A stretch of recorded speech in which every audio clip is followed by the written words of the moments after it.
This is the Newsload. Hi, Hello. how are you?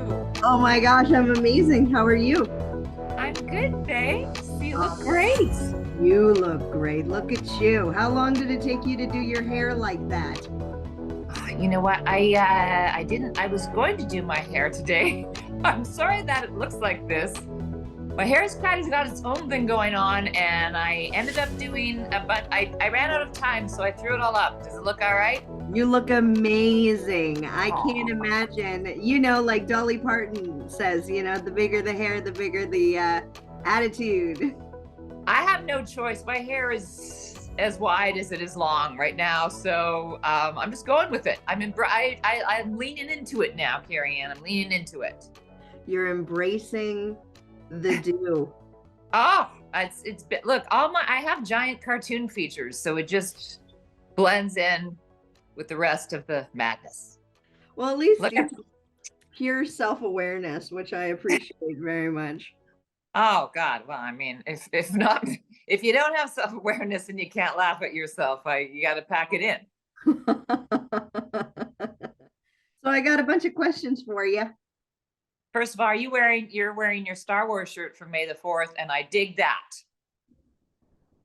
Big giant nerd, so I love. See, we'll just say that it's Princess Leia after a gin bender is my Don't, hair. don't mention my love, Princess Leia. I'm Carrie, right? So Carrie Fisher, Carrie, Wow, right. entire life. Princess Leia is my queen, so everything Carrie Fisher did, from Drop Dead Fred to all the extra work that she did later on. Carrie Fisher, oh, Princess She's a Leia. goddess. She's a goddess. I know. So I guess first question, who's the coolest celebrity you've ever met? You're in LA now, right? I am the coolest. Ooh, I don't really go by celebs that much. So I'm trying to think of some of the top coolest ones. Like the ones who are really great. Oh, it's more like if you mention names, then I'll remember, because I met a lot of them, and I used to interview them in Canada, as you know. So, ah, Like um, like Jim Carrey, Rodney Dangerfield, Mike Myers. okay, didn't meet any of those. Unfortunately. Rodney Dangerfield. I love Rodney Dangerfield. I wish I'd met that guy. You know what? If you go back and you watch his old Tonight Show, like banters with Johnny when he was doing panel, no one comes close to him, except for maybe Don Rickles. Okay, I met Kelsey Grammer out in the wild, and he was quite lovely. And I'm a giant Frasier fan. Yes. And he was really cool. I know, that's a good one, right? Like, I have to say, everyone's like, there weren't any dicks. I don't know if I can say that. Actually, Yeah, there weren't no, really a lot of dudes. say what your heart feels. Yeah, Yep. I mean, for the most part, I think most people I met have been very cool. Whether it was just like somebody in, here's something, I didn't meet him, but I like this story. There was a place when I was living in Malibu. I'm in the valley now. I'm in the show. Sherman Oaks represent. But so I was in a grocery store that Vintage, it's called. And it was interesting. I didn't recognize the person. He looked like a tiny goat, like he almost could be playing the flute, like a pan flute. White hair, but I like such a presence. It literally pulled me. Like, I turned to look at this guy at the, cold cut counter or whatever he was at. And I thought, my God, he's got such magnetism. Then he was sitting outside, and my brother and I heard his voice on the way out. Robert Downey Jr. He has the charisma of a cult leader. He like that. I don't, I mean, I know I'm not really answering your question, but I just remember being so tattooed by that this meant, because I didn't recognize him out in the wild, and he looked very different than he does obviously as Iron Man. And I just thought, I can't stop looking over at this. And he's not a big fella. I've seen him out in the wild a few times. He's pretty tiny. I'm me. I'm a tall woman. So, but unbelievable magnetism. Oh, so did, here's the other one. Oh, and I love David Letterman. Girl, he just, good Lord, that guy has charm for day. I mean, I was always a big fan, like what, since forever? High school. David has been, and we went to see a taping of his show. So these aren't even, I think it's easier when it's not a work related thing, because you really get a snapshot of what someone's like, right?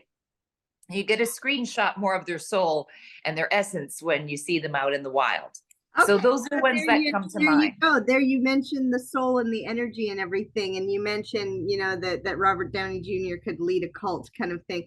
Do you genuinely feel that sometimes these celebrities and these actors and these performers, that's just their energy, that's just the way that they are a lot of times kind of thing, and it's not luck, it's not your agent so awesome, it's just you showed up and you were great every time, like Anthony Hopkins or something, you know? Oh, Anthony Hopkins is a master.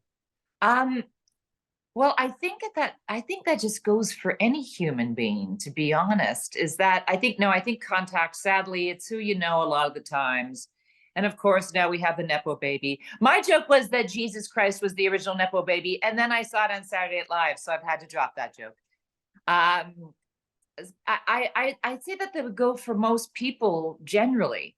But yes, because it's that X factor. It's that, I mean, listen, obviously, and especially we're living in a day and age where, you know, everybody looks like a Kardashian. Everybody apparently can just buy, you know, and sometimes the typical beautiful woman. I like women who are very different looking, like, you know, when you get the Sophia Loren or a bunch of features that are unique, when people have the gap between their teeth. Oh, like something that is just gorgeous and unicornish. But I think that goes for most people, no matter what métier. Pardon me for the French, but I'm half French. I know you probably just got momentarily turned on. That's on me.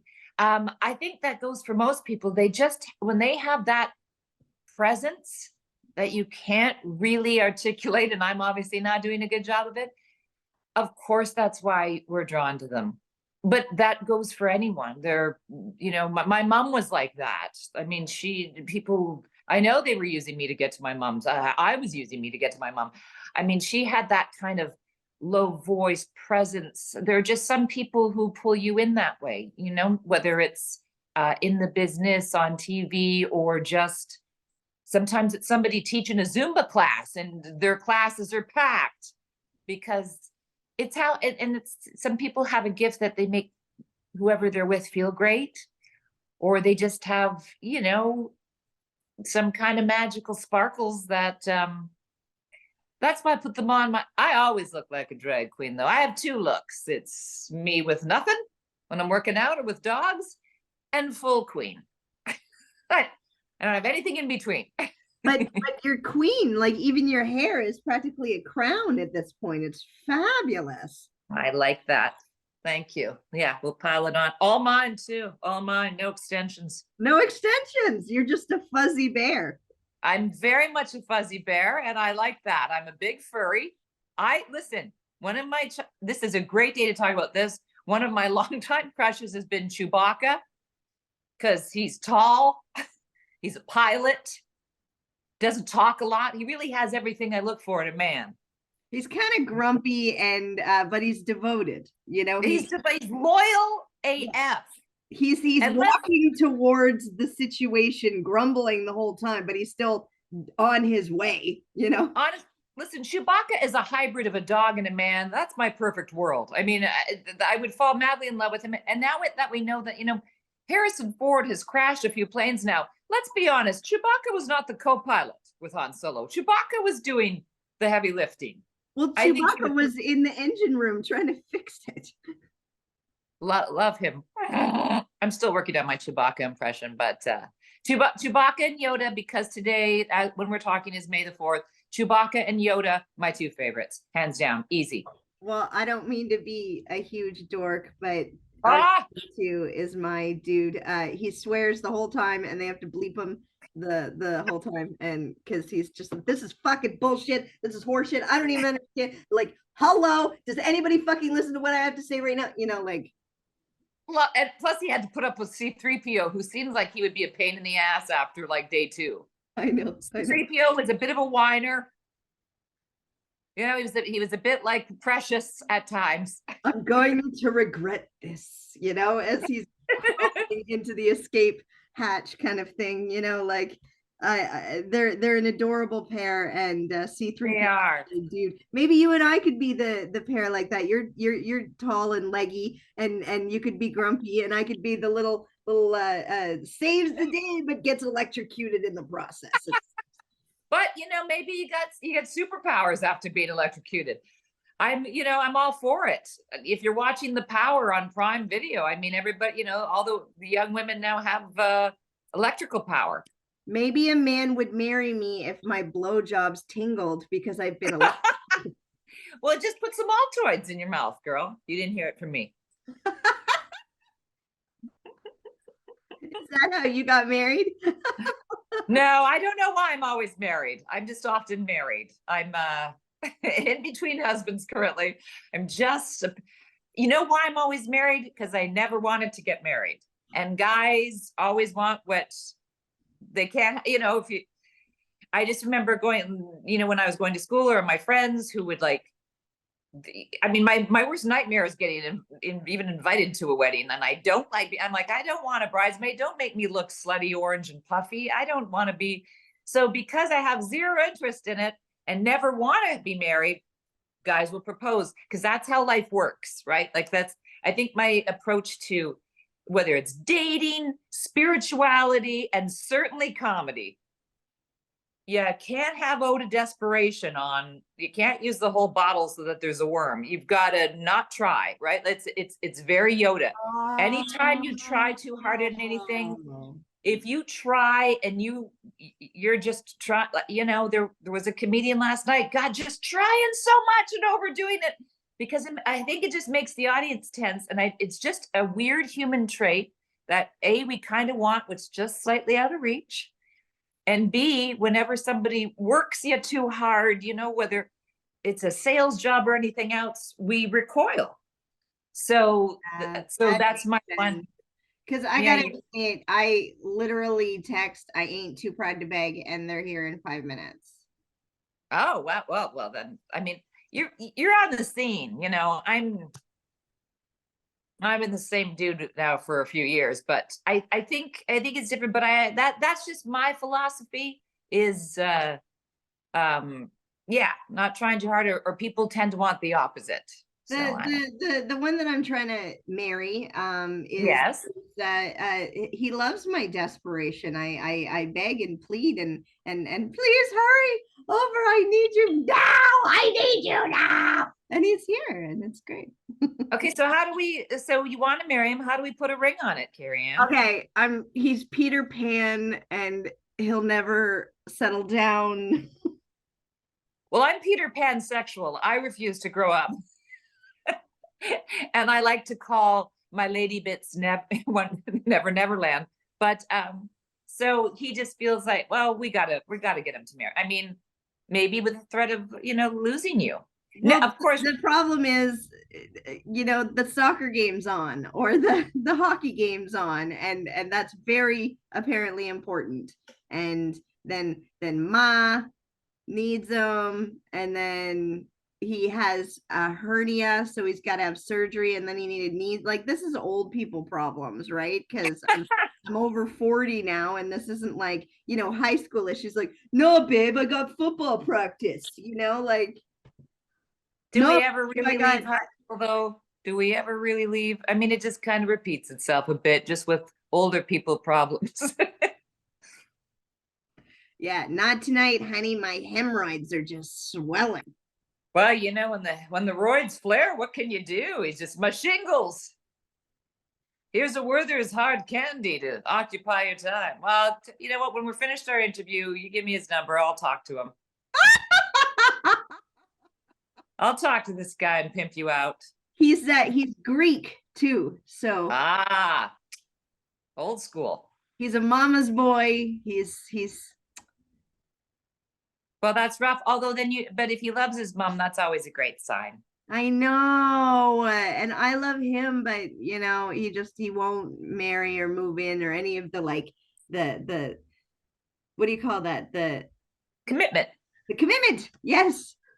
He's a commitment phobe, but you can't nothing stays stagnant in life. Like it's never like this. It's either going this way or that way. So he's got to evolve.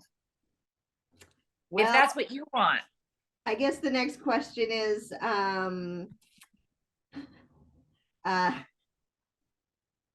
thank you for pimping me out. I appreciate it. What is your next step, your plateau that you have been mentioning? Where are you going, honey? Well, I think currently one of my greatest passions is this brand I've created called the Laugh of Attraction. And in a couple of weeks, we're going to be doing a pilot for that. So we will do a sizzle reel, which I'm excited about because we are shopping it. I have a shopping deal. So I've combined my two greatest loves, comedy and spirituality, to take the woo-woo and the preciousness. I started with something called Chuckle and Chill Comedic Meditation, where I do stand-up, or we have a bunch of stand-ups, and then I lead everybody through a guided, authentic, original meditation. Yes. Yes, I read this, and can I ask, like, I don't know, when on a Saturday night, when I go out, I'm wired and I want to go dancing, like I want to have a good time. I don't want to sit and breathe. Well, I mean, you don't have to do it on a Saturday night, but here's the thing. I would dance at a garage sale, so you're preaching to the converted. But I think people have the wrong idea too about meditation. Like at my Chuckle and Chills, during the comedy portion, people are drinking, and then you just sit back or lie back. You have a meditation in you for a half hour. You can dance until 4 or 5 a.m. Sugar lips. It's all meditation is. If you want it to give you more energy, if you want it to give you a good sleep, and I also tailor these because people like to work on different things. It might be love, it might be health, it might be abundance. So the nice thing is I can personalize them for the people. I just did 2 today, one-on-ones over Zoom. Cool. Cool. Yeah. And no, you're absolutely right. It's like stretching before having Kama Sutra with Sting. There you go. That's right. My old joke about tantric sex. It's a lot like a Canadian awards show, goes on forever, nobody comes. It's an old joke. Bravo. And I was in love with Sting for many, many moons. I'm still in love with Sting. His name is Gordon. He was a teacher. He's so sexy and he can fuck my face anytime. I've been to all the concerts. Yeah, I've been in love with Sting since I was a kid. Love him. Everything about him. I know now he's kind of now looking like an old butler, but he really hung on for a long time and the essence is still there. Speaking of essence, I also met him. And that when I was shaking like a chihuahua on meth after a couple of 5-hour energy drinks, because I was, of course, interviewing him on the red carpet. And I was nervous because I didn't want, he was one of my heroes. And they say, don't meet your heroes and he was fantastic. He had a great sense of humor. And my question to him on the red carpet, by the way, I was always in trouble with whatever TV or radio station I was working for. I said, Sting, what lasts longer? An Oscar acceptance speech or sex with you? Tantric sex with you? Was he mad? Loved it. No, he's got a great sense of humor. Have you met Rod Stewart? He's still looking fresh with his... He is still looking fresh. Yes. I think he's got his 7th grade grandson on the way or something. It's a boy! I like Brit. I think there was it the movie Get Him to the Greek? Yeah. Where they're just like, British rock stars never die. They live forever. Meanwhile, look, Keith Richards is still alive. Ozzy Osbourne. Like these guys... they're obviously immortal, or no, they're immortal adjacent. They're immortal adjacent. Yeah, their energy is strong. That's for sure. Yes, very strong. So that's the next step for me. That I I'm finishing up my book, The Wawa Way, which is an homage to my beloved Chihuahua who passed. And she was the last of 3 dogs that I had together. And she and I made her into a service dog. She was, she traveled with me everywhere. We were like Siamese twins. So I'm having a hard time with that grief. So I decided to write a children's book / like self-help book. So it's sort of it's nothing like this book, but my favorite book of all time is Le Petit Prince, The Little Prince. I have a little prince tattoo in honor of my mom. And so I would like it to be, though, a book that adults love as much as, just like, Oh, the Places You'll Go. The Dr. Seuss book people would give you as a present, even when you were an adult. So that's what I'm hoping. And I've got a marvelous illustrator, Wendell Beaton, and her daughter Lola Martinez are going to do all the illustrations. So it's and in the book, Dr. Zira lives forever. That's so wonderful. But I tackle because she goes through the death of the other dogs, like stuff that I think kids, because it happens. And we lose Nana, and Scruffy gets hit by a car, and that's what happens. So so the Wawa Way is is a guide to life, and it's and obviously based on a true story. And so it's sort of the adventures of all my dogs, and that's the way I'm trying, that way they live forever. Love it. I love it so much. Well, honey, I'm gonna call you right back on Facebook for this advice. But if I can just ask you one more request to please say it loud, say it proud. I love Newsload. Absolutely. Do you want my name as well, or just say it? Yeah. Hi, I'm Carla Collins, or you may know me by my Hebrew drag queen name, Yum Yum Kapoor. I love Newsload. Woo! Oh, honey. Now give me $20. $20. $20. I'll say it again. Again and again. Oh, honey, I adore you. I can't thank you enough, and I wish you the most beautiful day. Oh, my pleasure. Wonderful talking to you, and I wish you the same, and keep in touch. Thank you, honey. Okay. Bye. This is the Newsload.